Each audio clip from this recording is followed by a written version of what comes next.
السلام عليكم ورحمة الله وبركاته. بالنسبة للمستوى الثاني إعدادي l'hérédité la relation entre chromosomes, gènes et caractères héréditaires بشكل مبسط أقول بشكل مبسط.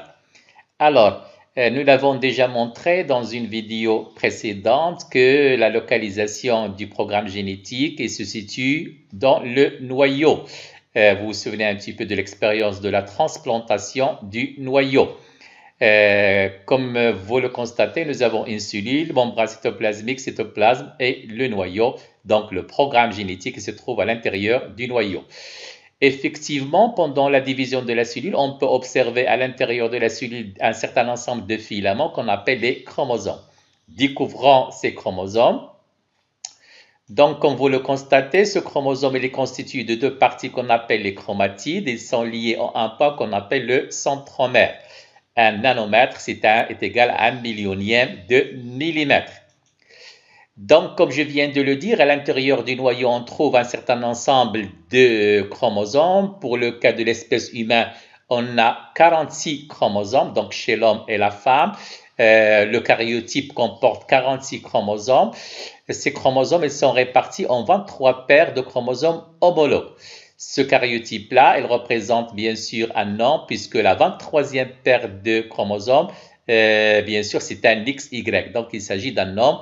Dans le cas du karyotype de la femme, la 23e paire de chromosomes, ça sera un XX. Effectivement, les chromosomes d'une même paire sont dits homologues. Homologues, c'est-à-dire ils ont la même taille, la même forme. Voilà. Alors, comme je viens de le dire, chaque cellule humaine contient deux lots de 23 chromosomes pour un total de 46 chromosomes. Nous avons le karyotype d'un homme, comme vous le constatez, la 23e paire, c'est un XY. Donc, un chromosome provient du père, alors que son homologue, il provient de la mère. Voilà. Effectivement, pour chaque paire de chromosomes homologues, le premier provient du père et le second provient de la mère. Et bien sûr, à la mantiqiya, puisque vous vous souvenez un petit peu quand on a parlé de la fécondation c'est une fusion, bien sûr, du noyau du spermatozoïde avec celui, bien sûr, de l'ovule. Donc, bien sûr, l'homme, bien sûr, le papa fournit 23 chromosomes, bien sûr, alors que la maman fournit 23 chromosomes. Donc, le total, c'est 46 chromosomes. On va le montrer juste après. Effectivement, la question qui se pose, est-ce que toutes les cellules de notre corps ont le même contenu génétique? Et bien sûr, non, je viens de le dire. Les cellules reproductrices ne renferment que 23 chromosomes au lieu, bien sûr, de 46 chromosomes. Puisque, bien sûr, pendant la fécondation, comme je viens de le dire, bien sûr, il y a fusion entre le noyau du spermatozoïde avec celui de l'ovule.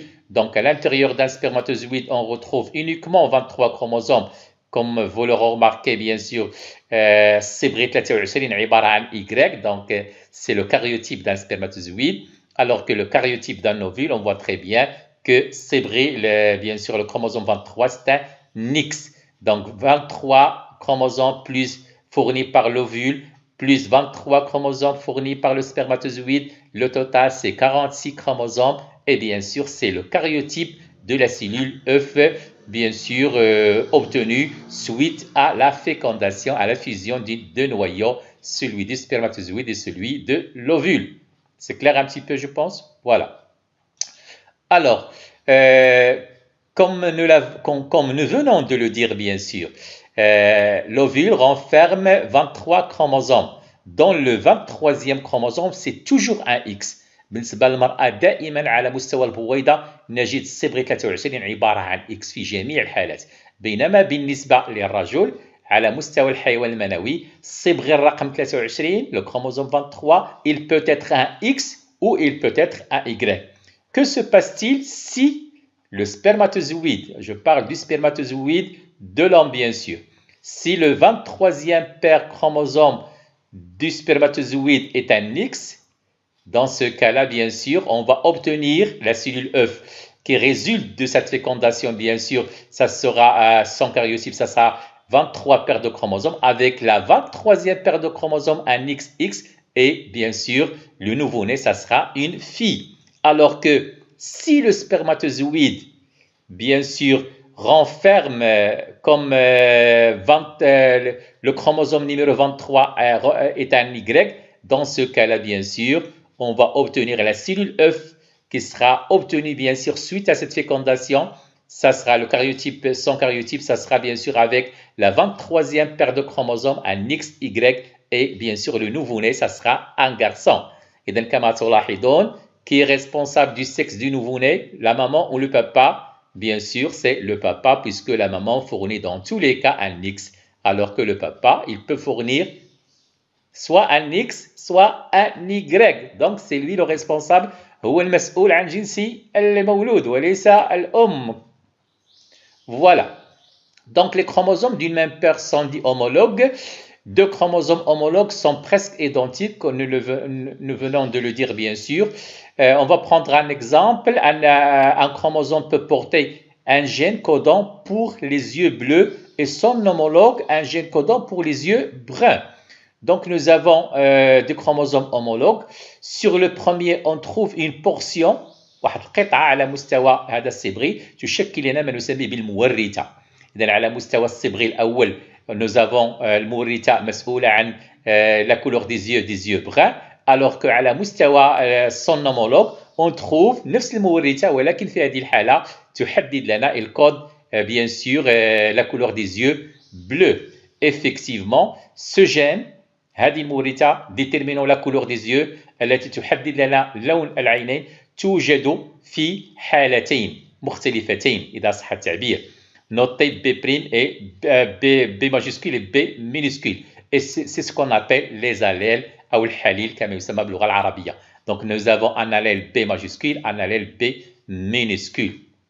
وفي هذه الحالة بطبيعة الحال كما تلاحظون معي أشرنا بالنسبة للجين des yeux bruns avec B majuscule. نقول في هذه الحالة سيكون هو لو دومينون وبطبيعة الحال المولود سيكون في هذه الحالة يحمل بطبيعة الحال أعين بذات لون des yeux bruns et non pas des yeux bleus puisque في هذه الحالة هذه l'allèle B minuscule c'est un gène récessif متنحي وليس سائد. Voilà. Continuons. Donc on va prendre des exemples bien sûr pour montrer la relation entre bien sûr les gènes et les caractères héréditaires. Prenons le premier exemple, le groupe sanguin, donc le caractère d'un groupe sanguin. On nous demande de cliquer sur un des caractères pour voir son origine sur un chromosome. Donc le groupe sanguin الإنسان واش عنده فصيلة دم A أو B أو AB أو O ما هي المورثة المسؤولة عن الفصيلة الدموية. Donc on nous indique que le caractère groupe sanguin qui est déterminé par la 9e paire de chromosomes. Où est-ce qu'il est la 9e? C'est celle-ci. إذن على مستوى هذا الصبغي توجد بطبيعة الحال المورثة المسؤولة عن الفصيلة الدموية. Voilà, c'est celle-ci. Voilà, هذه القطعة من الصبغي هي المورثة المسؤولة عن الفصيلة الدموية للإنسان. Voilà, effectivement. Voilà, nous avons les deux allèles, elles portent comme vous le constatez A comme gène, comme vous le constatez Kamurita, voilà.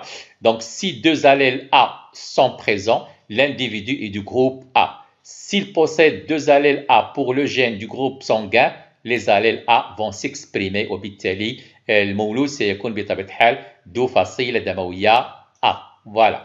Pour le rhésus, donc on nous indique que le caractère facteur rhésus est déterminé par la première paire de chromosomes. Voilà. Donc le مورثة le gène responsable du facteur rhésus واش موجود واش R+ ولا R- عند الإنسان وكنجده على مستوى بطبيعة الحال la première paire de chromosomes. Voilà. هي هذه القطعة الموجودة هنا بطبيعة الحال هي المسؤولة بطبيعة الحال عن كما أشرت عن عامل الرhésus. C'est celle-ci. Voilà. Effectivement. Voilà, donc un individu est du groupe sanguin rhésus plus si au moins un de ces deux chromosomes numéro 1 porte l'allèle R. إذا كان على الأقل في واحد على هذه المستويين بطبيعة الحال موجود فهذا سيدل على أن الشخص سيكون حامل للرhésus لأن R elle est dominante. Voilà. Donc, pour la digestion, on va prendre un troisième exemple, la sécrétion de l'enzyme pancréatique. إفراز الأنزيم في العصارة الموجود في العصارة البنكرياسية est déterminé par la 16e paire de chromosomes.